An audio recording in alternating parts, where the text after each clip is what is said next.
Hi there, I'm Samantha with Evology Yoga. Today's video we're going to be going over Child's Pose in Yin and Restorative versions. So first we're going to go over a Yin version of Child's Pose. We're just going to be using a couple blocks here.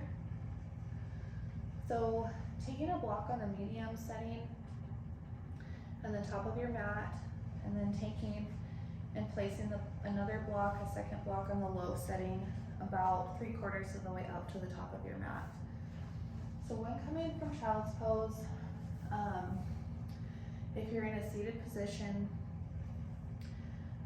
bending your knees, placing your hands in front of you, lengthening your spine, and slowly walking your hands towards the top of your mat.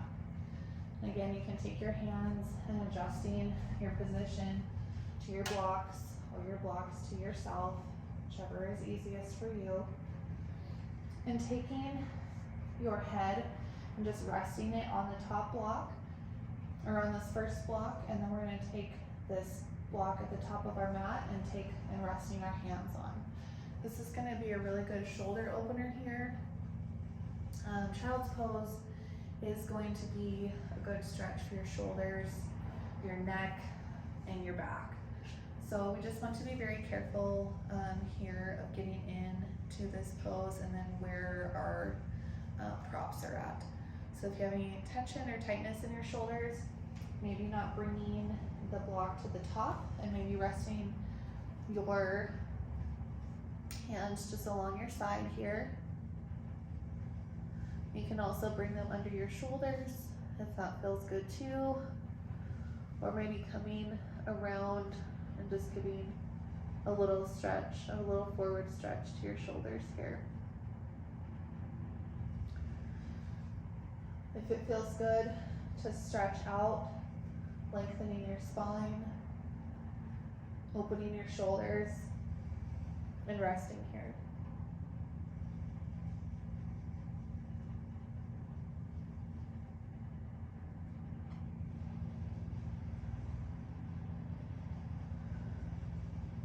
To come out of this pose, slightly lifting your head, bringing your hands wherever they are and walking them slowly back closer to your body and coming back into a seated position.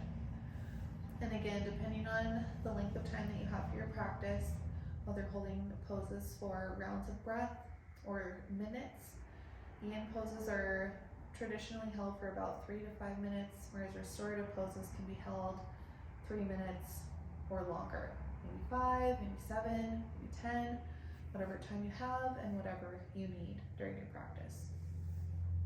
So we're going to move into a restorative version of Child's Pose, and there's going to be a couple different versions. I'll show you one with a blanket, and depending on the thickness of your blanket here too, just making it comfortable for you. And this, I'm going to do a little bit thicker here just to give a little bit of a lift there. And I'm going to take my bolster, I'm going to stick it lengthwise so I can drape my body over the bolster. Now there's a couple other modifications for your body that you can take for Child's Pose, depending on, again, how you feel and what stretch that you're looking for.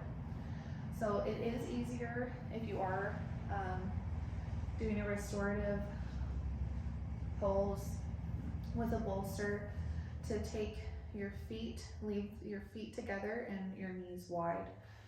So you can take the bolster closer to your body, again placing your hands down in front of you and slowly walking your hands out to the top of your mat. And coming down, turning your gaze to the left or the right and resting here.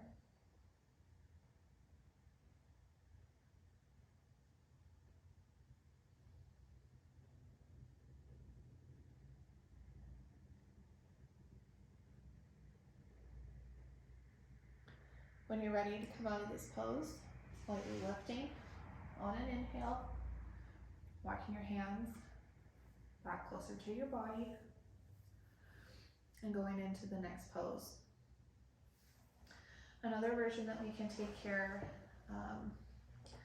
if it feels good, and if you need a little bit more support maybe in your hips, you can take your bolster behind your hips, resting on your heels and your calves. You're taking your blanket out in front of you and bringing a block down for support.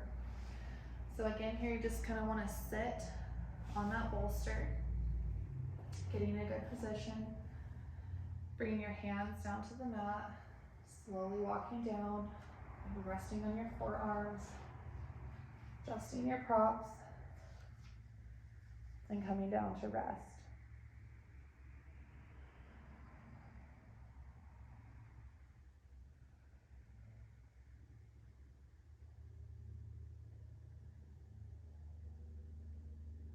When you're ready, on an inhale, lifting your head and walking your hands back closer to your body, removing any blocks or bolsters, and moving into the next pose for your practice. There are many, many versions of child's pose for yin and restorative.